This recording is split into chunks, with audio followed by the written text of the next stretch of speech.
We want to thank our amazing sponsor, the Rope Drop Queen herself, Michelle McKnight. She is a destination specialist with touring plans and can help you plan an amazing vacation. Whether it's Disney, Universal, a cruise, or an all-inclusive, she can help you with booking, planning, and strategizing to help you have an incredible experience at a great rate. Contact her today at michelle@touringplans.com.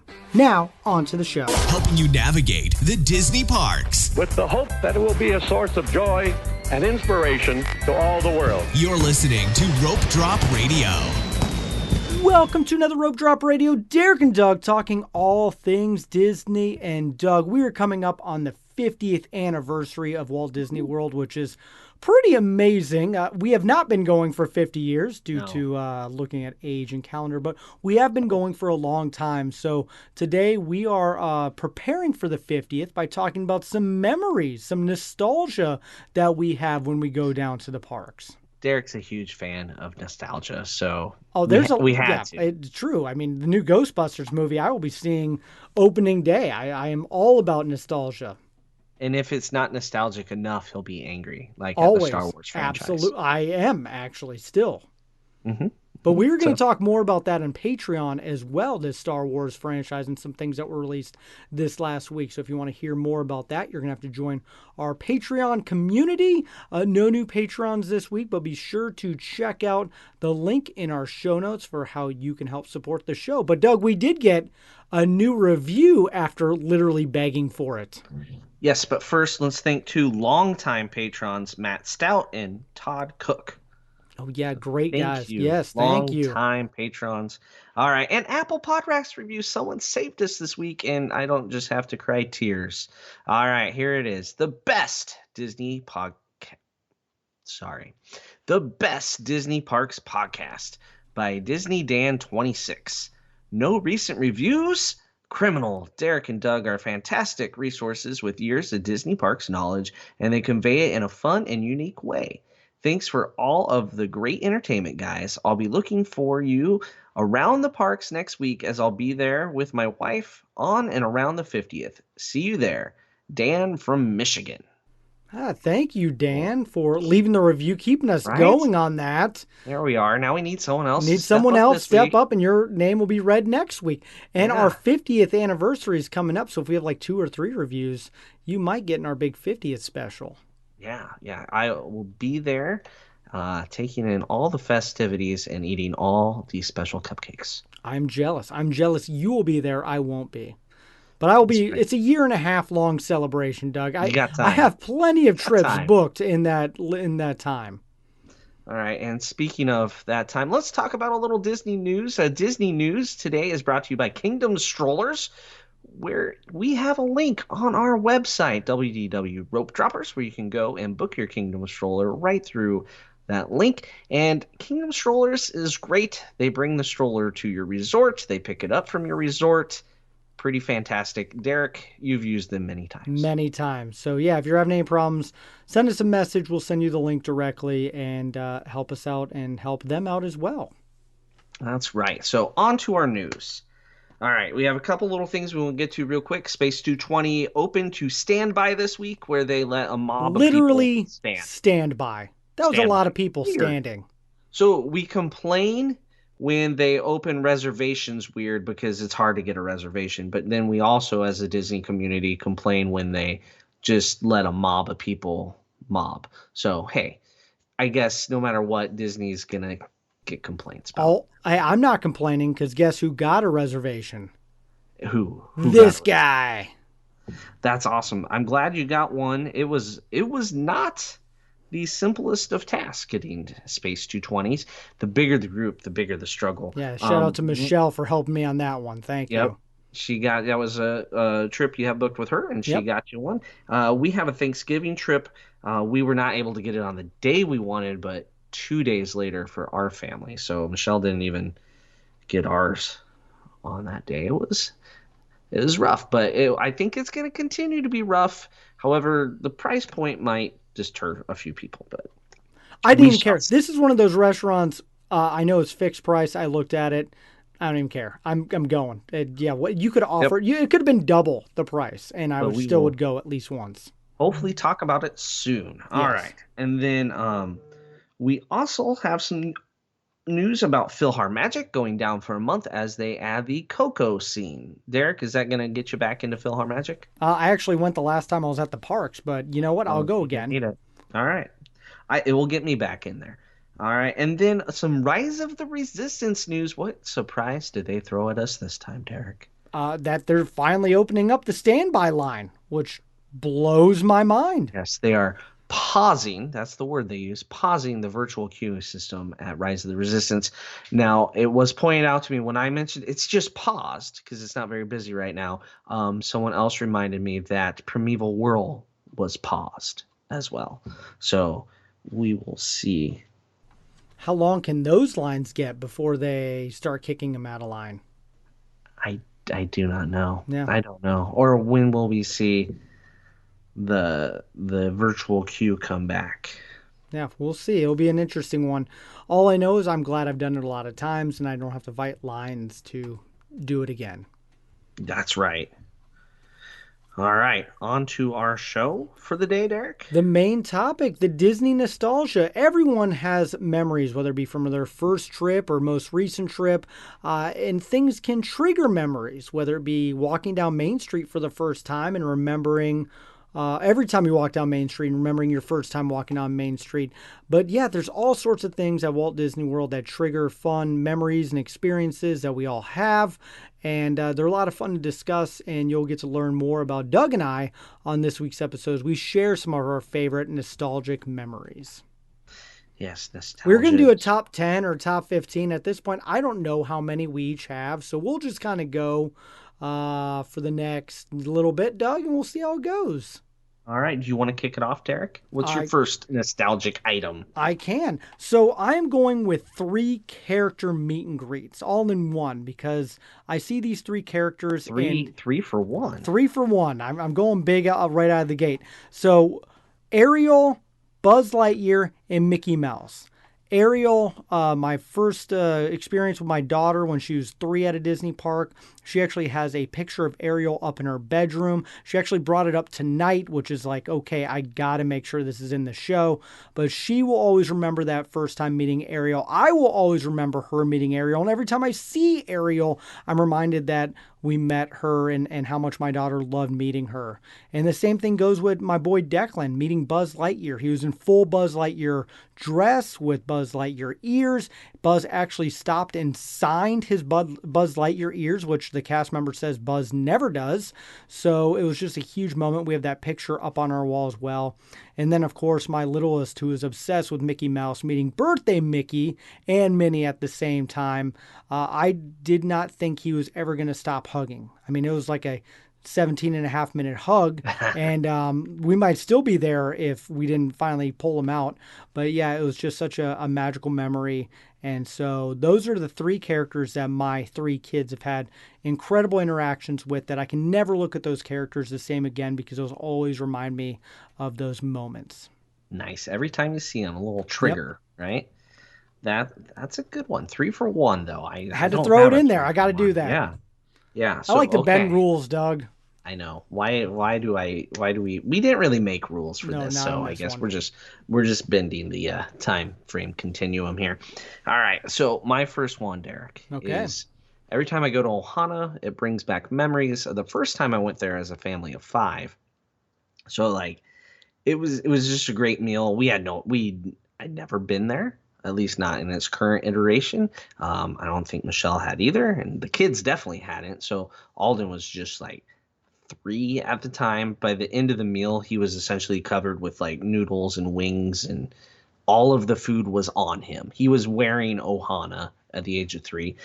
Samantha had the time of her life learning the luau, or the hula dance, with the ukulele player and leading that whole thing. She just thought that was amazing and talked about it for a long time. She would have been 5. And then Claire was just perfectly content watching all of this happen while eating the bread. So the fact that they changed the bread just kind of rubbed that whole memory the wrong way. So that's like every time I see Ohana, I kind of think of that meal. It just takes me right back to that when they were little and didn't talk back and innocent. The fact that you're able to get an ADR for Ohana makes me jealous, because we do not have that memory And I failed once again to get an Ohana ADR, Doug. Jeez, Derek. I got up. I actually got up in the morning and it was already gone. This work. It is work. I don't even know at this point how to get one. So they just need to triple that wet restaurant. Anyway, that is a great memory to have. So what's your next one? Mine is It's a Small World. I can't stand the attraction. Don't like the song. It annoys me.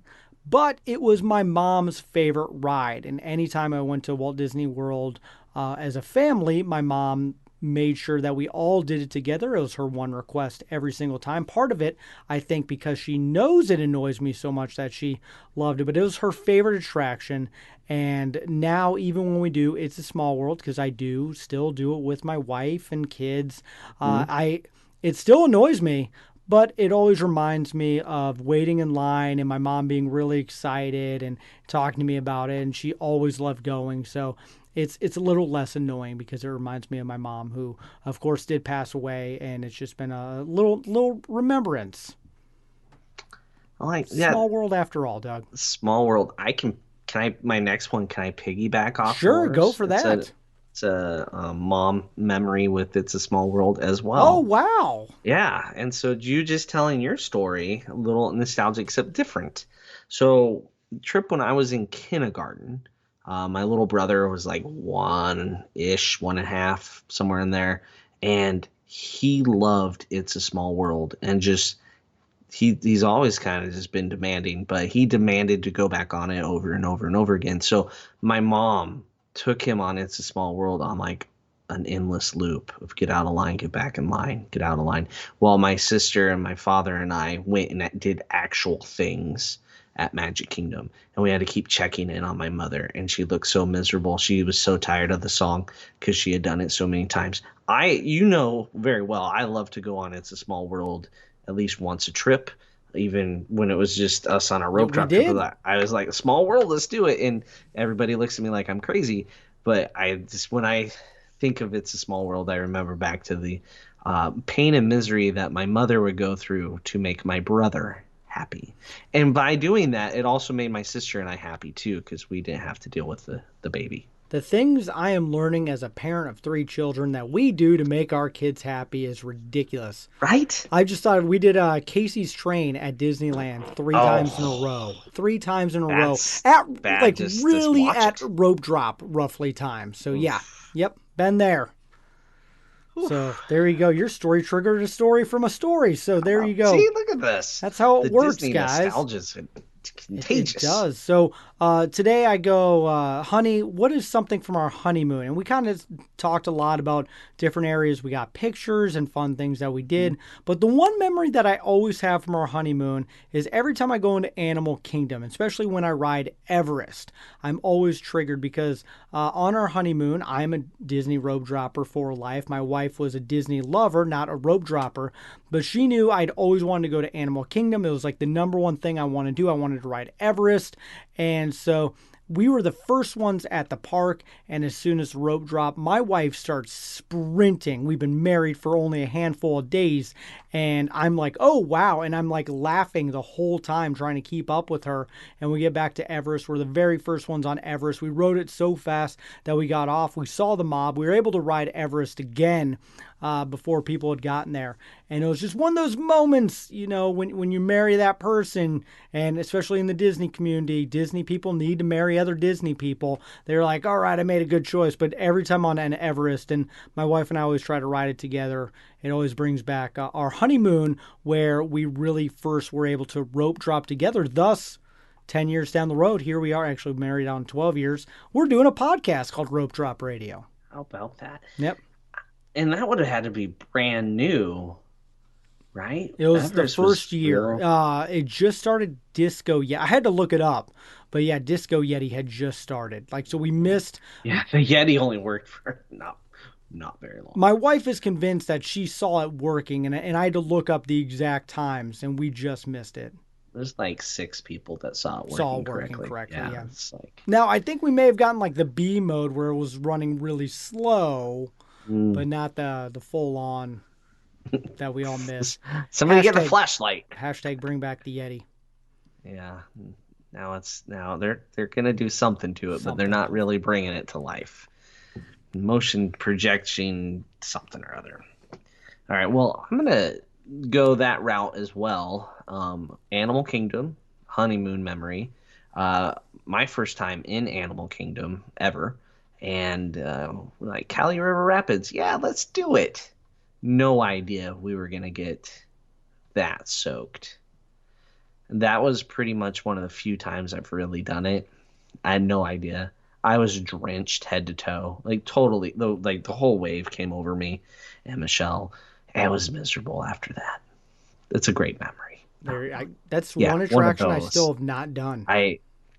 I've done it with the kids like once My or wife twice. does it with the kids It's all the time, and I I take care of Callum. So I that's just don't I want to be wet, but I got to get it knocked off the checklist that we You've talked about a few never weeks ago. done it Never at done all? it. No, I don't like being wet at the park. I'm not doing it with you. So Okay. have fun. I hate being wet at the park, Yep. and so now if we do it, it's like strategically like as we're leaving to go back to the room with a Makes change of sense. clothes waiting Yeah.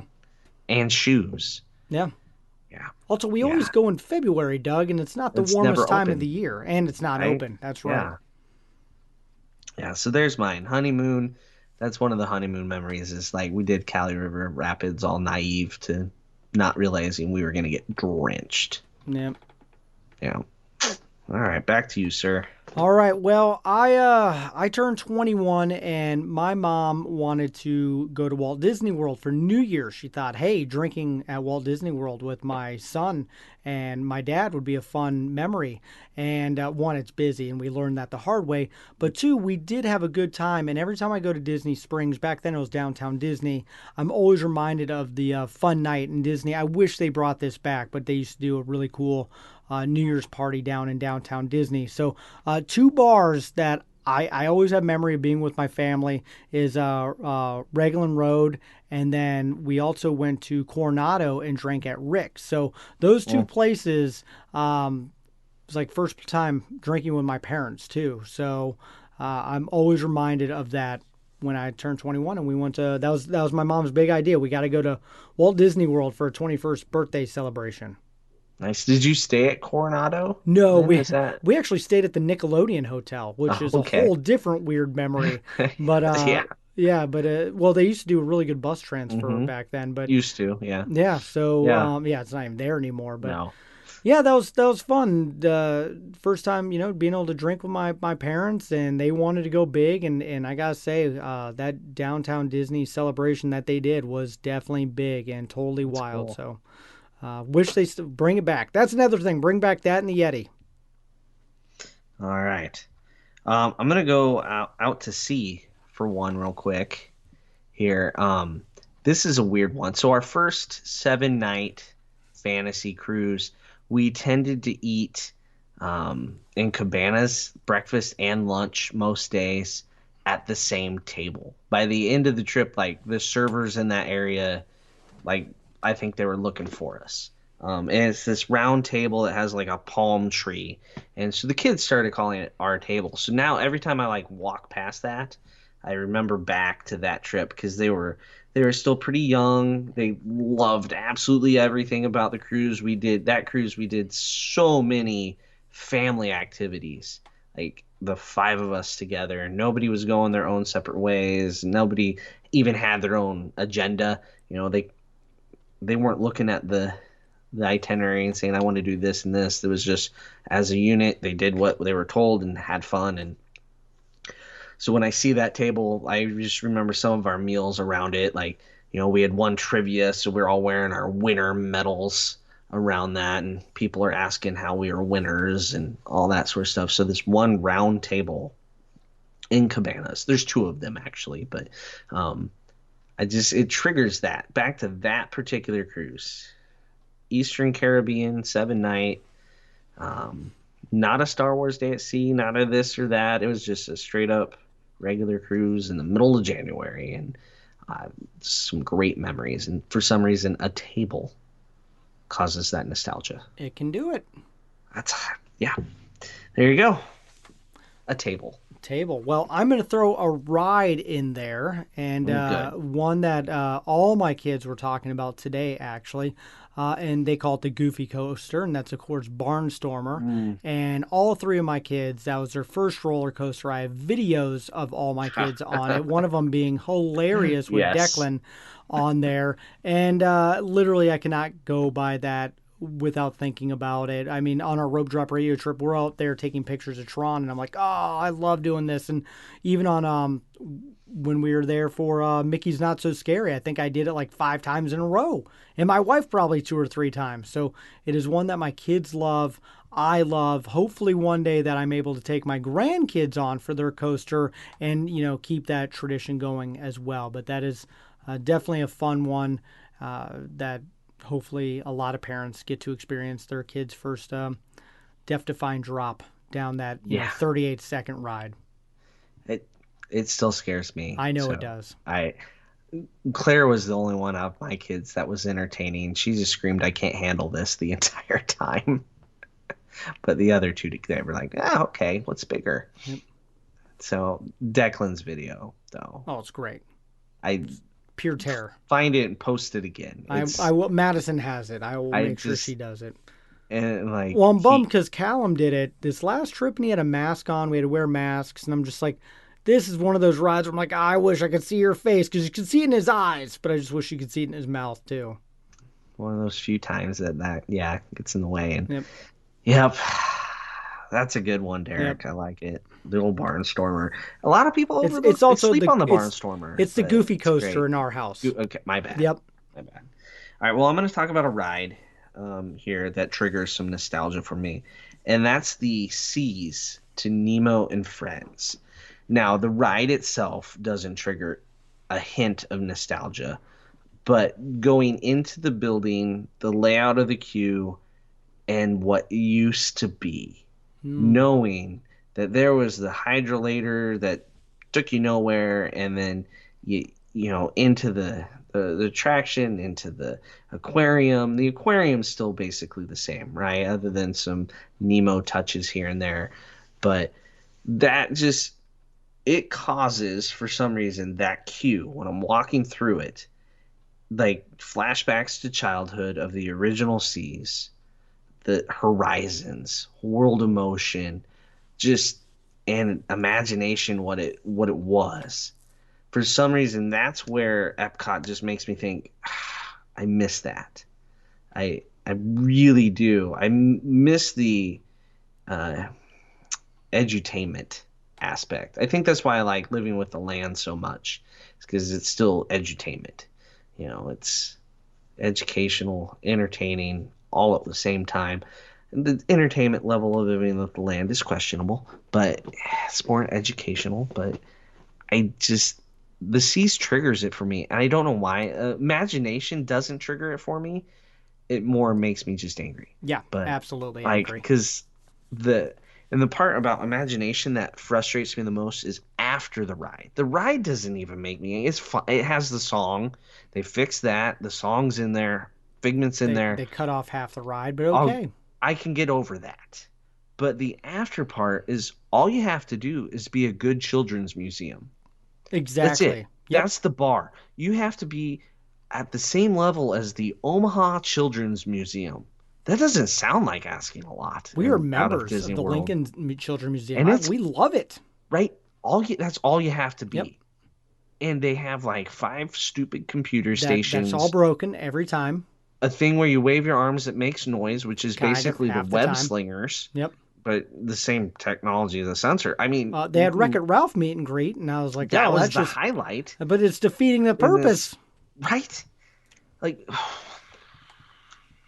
boy, I got off on a tangent. It's okay. Folks. That's part of the show. But the nostalgia comes back for some reason in the Seas, the good nostalgia. I miss those attractions. I'm not saying what's replaced them or what added them I don't like. Ooh, and I get to piggyback off this one. I like it. I'm just saying it brings back those memories of my childhood of getting like the really corny jokes on the World of Motion. It was fairly hilariously written in a very subtle way. and into Horizons where you got to pick your future. Loved Horizons. There's nothing like that now. Yep. So that's where that comes back, the nostalgia. And I wish there was a way I could share that with my children, but there's not. Horizons, man. It was funny because I once had to like really study. When we went on our honeymoon, I kept looking for it. And I was like, man, where is this thing? I remember it as a kid, and I actually found it on the interwebs. I got one like that in a minute. Okay, so I'm going to piggyback off you with a park Okay. that always brings back memories, but it's missing a lot of the memories that I had, and that's Hollywood Studios. Right. Going there as a kid, man, when I was 9 years old, Hollywood Studios was on a different thing. planet. It was legit. First thing I always remember at Hollywood Studios is meeting the Ninja Turtles. That's right, the Ninja Turtles were at Hollywood Studios. They had a dance party, and I was a massive, still am, Ninja Turtles fan, and so really missed that. And anytime over by, especially by Muppets kind of courtyard area, I'm remembering all the backlot stuff that they did. I met the Power Rangers once too, and they're not going to be there anymore. And then you also have the Honey, I Shrunk the Kids play area, which I'm glad my kids got to do one time before it got ripped away. And then, of course, the Christmas lights and just that part of Hollywood Studios I loved, and I'm sad that it's gone. And How about the full-length backlot tour? Did you yeah, I did like that as a kid. I too? loved it. The Yes. special Well, effects stuff? and it's funny, I participated in a lot of that stuff, and part of that is the reason why I got into the field that I did and got a degree in film and broadcasting. So literally Hollywood Studios when I was 9 was like, I remember the animation stuff, and it's just like none of that. Hollywood Studios is a completely different park than it was when I was a kid. So your Epcot is my Hollywood Studios. Yeah, that makes sense. I also It miss really the does. water tower with the ears. Why? Ugh. Why? That just I doesn't don't even make sense. understand Why why that that went just away. dumb. Yeah, just move it. Yeah, They move could have it. moved it. You said a lot there, and I'm gonna agree with all of that. Oh yay! I miss. I met a miss Power Hollywood Ranger, Studios. Doug. That doesn't even make Right? sense. Yeah. Well, and like even for my kids, they already have some nostalgic things at Hollywood Studios. Like Star Wars weekends was something they went to, and meeting Phineas and Ferb was something they did. That like so they already have some things that are similar. And I mean, we're only talking about 15 and 13-year-olds. So Hollywood Studios, the upheaval has been interesting. So I like it, Derek. I like it. As soon as you step into the park, right? It's Oh, yeah. that hits you Yep. right there on Hollywood Boulevard. Yeah, especially when you go down Animation Courtyard and what it was way back. And in fact, I found a bunch of pictures. You'll love this of the Aladdin meal that I did when I was a Oh. kid. And I'm looking at the background and I'm realizing Disney back in the early 90s really didn't put a lot of theming into things. I'm talking plastic plates and not the best chairs, and just it cracked me up because I'm like, now you think of Disney character meals, going to the nines, but back then it was just like shoehorn characters, go. Yeah. Well, they kind of built like Animal Kingdom and parts of Hollywood Studios on the cheap. That's why there was so much dining outside, Yeah. right? It's way cheaper, and that showed up in a lot of different ways. All right, I got a couple different things that could kind of piggyback, but I'll go back to the one that I mentioned earlier of how you were looking for Horizons. Like, where the heck is it? So on our honeymoon, we both had memories of eating pasta in Epcot, not in Italy, but in Future World at a counter service restaurant. So we were basically done with Magic Kingdom. We're like, let's hop on over there because it was just the two of us. We got on the monorail, went over there. We went to where we thought it was. It's the Electric Umbrella, which was the Electric Umbrella in our youth, and the Electric Umbrella up until recently. That's the name it's been the whole time. But the menu had totally changed. So we both were looking for this pasta that we remember eating in Epcot, and it was no longer there. The Electric Umbrella giveth, and the Electric Umbrella taketh away and give us chicken nuggets. So it used to have a better menu. So we'll see what comes back. But if it's not called the Electric Umbrella anymore, I won't be. don't know what No. will trigger my nostalgia for pasta. Somewhere in Italy. But we looked forever for this pasta. We're like, we swear we got it here. I mean, I think we ended up at Sunshine Seasons, and like there was a kid's pasta, but by that point it was like 2 hours later, and I was really hungry, and didn't have the internet in our pocket at that time to just like Google pasta Epcot and find out, or the history of pasta in Epcot. Now you have the internet in your pocket. We were lucky. We upgraded our phone plan so that we could call from outside of the state while we went on our honeymoon. Oh, wow. We called home while we were in Florida. It was crazy. That is crazy. That's how old I am. Yep, but still not old enough to be there for all 50 years of Walt Disney World. No, So there let's you go. clarify. I'm not that old. Not there. Disney old. Close. Anyway, Right. next one. I'm staying in Hollywood Studios for a minute because every time I see the Star Wars spectacular at the end of the night, I'm let down because the first time I saw the Star Wars fireworks show, and not only was it the first, like this was show 2 or 3. Like this was like they didn't advertise it. All of a sudden we're leaving Fantasmic and they're like, hey, we're doing the Star Wars thing. And literally pulling people from Fantasmic to go stand and watch this. And it was just fireworks to the Star Wars music, and there's been nothing like it ever since. Yeah, it's cool that you have effects now and stuff, but I think just the surprise of having that, we had our kids were really, really, really tiny. We both had them on our shoulders, and Shoulder kids. we're also 5 foot, so then they equal, I know, I'm they were joking. nothing. But it was just like, and then at the very end, after the final kaboom, like it was, and I have it on video somewhere. I actually saw this on Time Hop not too long ago. Like it's a 2-second pause, and then this thunderous applause that I've just never experienced before. And yeah, that one always brings back memories of like, okay, this is cool now, but that one time was unreal. Yeah, when you catch something new and special and unique Yeah. like that, and that was a lot of fireworks. Now it's more about projections and Yep. video and like maybe some fireworks. So yeah, you got the real deal. Yep. I just need the soundtrack and stuff exploding. That's all that makes me happy. That's all we need from the next all these new shows that are coming out. I'm afraid it's gonna be the opposite of that, I but agree. Fireworks are expensive, Doug. light projections cheap. Yes. They have to be compared to fireworks, right? I mean, But they're it's just getting an electric brighter bill. for the Yes. record. That's which is great. That would be good. All right. I got a couple more over at Hollywood Studios. I guess very nostalgic in the studios. One is there's a bench. It's been there as long as I've known this bench has existed, I guess. Outside of what is now Star Wars Launch Bay.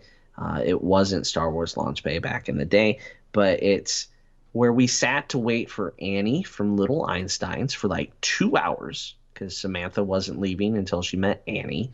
And in that time, we also got a Mickey bar, and it was 90 some degrees. So you can imagine how a 3-year-old and a Mickey bar mixed not real well. So we have pictures of her just covered in ice cream and chocolate. And we did that while we waited for Annie. So I'll always remember that meeting with Annie, similar to the one you opened with.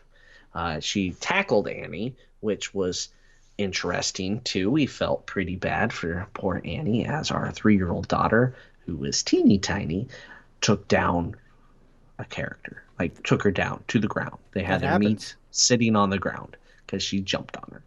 But we were the first in line for Annie after we sat there for 2 hours. It's one of those where they had Leo and Quincy and June come in and out like 5 times, and Annie just was the last character. None of you probably know who the Little Einsteins are, but it's a great show. We tried to I watch learned it. a lot. Nope. Couldn't get my kids into it. I learned a lot about art. So it was almost like taking art history in college, but with more music. I don't know. Okay, there you go. That bench outside the launch bay, when I see it, that's what I think of. All right. I got Animal Kingdom on our honeymoon, but now anytime I go to Animal Kingdom, I am always looking for, and I know she's no longer there, Divine. Oh. Will You just see her in the woods I just mentally? so like literally I saw her a few times, but it was just like it was so remarkable, and I was just always impressed and really wish that she would come back to Animal Kingdom. And like now, every time I walk back behind the tree of life, I'm always kind of looking in the brush, hoping every time I think, oh, what if this is the time they bring her back to do what she does? No luck yet? Nope, no luck. But I'm just hoping that someone from Disney is listening to this. Someone's googling it right now because they have no idea what I'm talking about.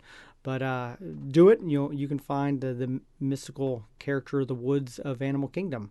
Also, Goodbye. also in Animal Kingdom, we watched the parade, and I miss that Animal Kingdom doesn't have a parade anymore. That was one of my favorite parades, the Safari Parade. You know what I liked about the parade? The second was over, the mass exodus out of the park. Oh yeah, It was like people couldn't leave fast enough. 3 o'clock in the afternoon. Oh, the parade's done. Gotta go. It was crazy. So after the parade was wonderful to be in that park. absolutely.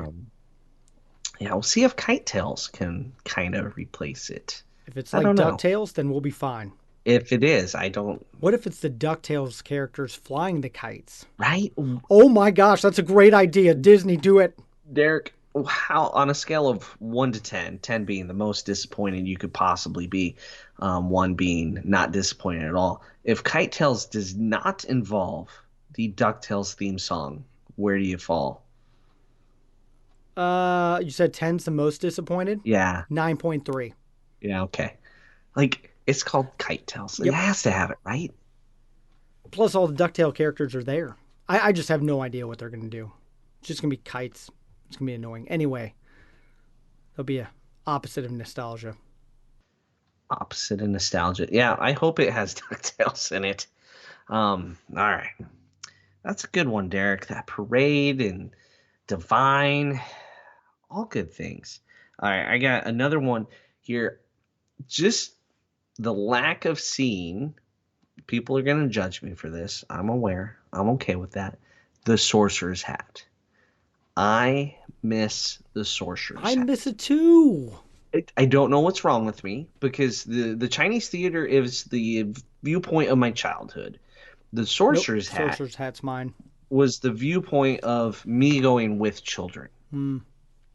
We had a picture in our Husker gear every trip in front of the Sorcerer's Hat, and the hat is gone, and the tradition died. It's just not the same with the Chinese theater behind you. It just isn't. So I miss the Sorcerer's Hat. So that's like anti-nostalgia. The lack of seeing it makes me nostalgic for it. So I guess I got to go to Disneyland and stay at the hotel more to see a Sorcerer's Hat. I don't know. There you go. That's Well, I only have one more, Doug, so I don't know how many Okay. more you got.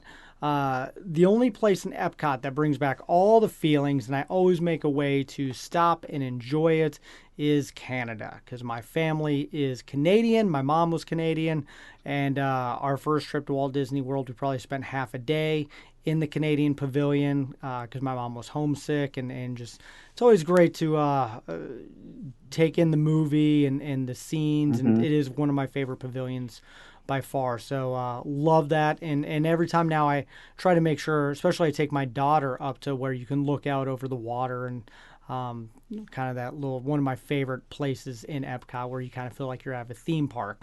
And so yeah, it's always brings back all the memories, all the feels, and makes me miss my second home. That's a good one. I have one suggestion for the Canadian Pavilion, Derek. Oh, I have a lot of suggestions, but okay. The one minimum suggestion here, Disney, if you're listening, get a Tim Hortons in there. Oh, that's a great Just idea. right, like wouldn't that just be like? Printing I know money. Starbucks is literally around the corner, right? But like, why isn't there a Tim Hortons? Like, let me get some donuts or something. Timbits. Like Absolutely. some Timbits. Yes, that's what they're not. Munchkins. They're not donut holes. They're Timbits. Yep. So I just want an attraction. I want to ride. And there's so many rides. I know they talked about doing like a log fume type ride, something there to keep people going. Because they only got one little restaurant, little shop. It's a good restaurant, but still, it's not enough. You can do more. Excellent. There you go. That is Excellent. it. That wraps up my list. I got one more. Perfect. This nostalgia is only about 4 years old. Every time I look at this restaurant, I think of a moment that we shared, Derek. Oh, Yes, this is the Mexico Pavilion and the Cantina, where we went to have some good, The authentic Mexican worst food, food and I've we got had in some Disney. nachos that were straight out of I had the nachos at a Cisco box. Class C football game that were better the other night. I believe it. And I can't look at that restaurant without thinking about those nachos Yep. and how bad they were. And that's where we started our eating and drinking around the world, And then right? failed And miserably. that's also, this was our first trip together. And it's where I learned that Derek cannot pace himself on eating around the world. Like, Nope. you were full at Norway. Yeah, well, that was a giant cinnamon roll. Well, we had plans to Yeah. eat around the world, and you're like, cinnamon roll. And you still, to this day, everybody knows you have a weakness for cinnamon It rolls. is So true story. it adds up. I didn't know that then, but it Yep. all adds up. I haven't The had one of those nachos. since. Yeah, the nachos are good. We Yeah. thought split some nachos. That's a good way to start, and then move I've along. gotten And better for the record over the oh years yeah, now. It's especially when you, Alex, Michelle, and I went last September. I felt like I did good getting around the oh world. we did well with the eating around the world. I think that time, even with Alex buying extra things and telling us to eat it at times. I think. And it was 1,000 degrees It was as really well. hot. 1,000 degrees. Food and But wine happening right now at it Epcot. is. And but yeah, I always think of those nachos and us laughing as they literally open the Cisco box of chips and then the Cisco cheese, and us both making the same comment about like we could be at a high school football game and get this. That was fun. It was just we It's were good on the times. exact same Same page. page. I go back to that every time I see it. So just thought we'd wrap it up with a little rope drop radio There you trip go. Yeah, you said nostalgia. Ohana, and like that's the only time I've been able to eat at Ohana is with you. So So it's that's that's yeah. I've always remembered that one. I had one written down at Father's Day. How you and I spent Father's Day at the parks, just us, and we have pictures of it. So every Father's Day that pops up on my I phone. do. Yeah, I think of that like yeah, that was maybe we weren't the best father. We flew home that day. We still saw Still our saw that. children. Yeah, We just spent some time in Hollywood studios first. that's how it should be. I think Holding the little photo with pass the like little fish. Father's Day Yes. thing. Nemo and his dad. It's a great one. So, Ah. well, there are plenty more. I know even as we were talking, I had more pop Yeah. up in my brain, but we want to hear from you guys. What are some of the nostalgia? What are some of the memories that you've had at Walt Disney World over the last 50 years? And if you're one of our listeners that have been going for 50 years, we would love to hear what it's been like over the time that you've been going and how it's changed and how you have memories with it. So leave a comment, leave a message. If we have a lot of them, maybe we'll read some of them on air for sure. But I think this is a great way to kick off an early celebration as we are literally days away from the 50th. So Yay. happy birthday, Walt Disney World. And hopefully you guys have had many memories. But if you haven't made those Walt Disney World memories yet, you need to book a trip because the 50th is only happening one time for the next year and a half. So if you want to do that, email Michelle McKnight. She is the Rope Drop Queen. Her email is in the show notes. I literally just booked stuff with her today, and she is awesome and also helps you with ADRs with the impossible restaurants to get. So cannot say enough good things about her, Doug. And I know she's busy right now, too. She is booking all kinds of dining and dessert parties and these things that are coming back for the holidays and Thanksgiving and Christmas. And I think things are starting to look up, Derek. I can't wait. I'm ready for it, that's for sure. So we got to get to the Patreon show. We got some follow-up things that we got to discuss. So if you want to be a part of that community, you'll have to go to our show notes and click that link. And of course, please leave a review so we can read one next week and the week after. But and also follow us on social media because Doug's going to be down there for the 50th. But that is all the time that we have. So for Doug, I'm Derek. You've been listening to Rope Drop Radio.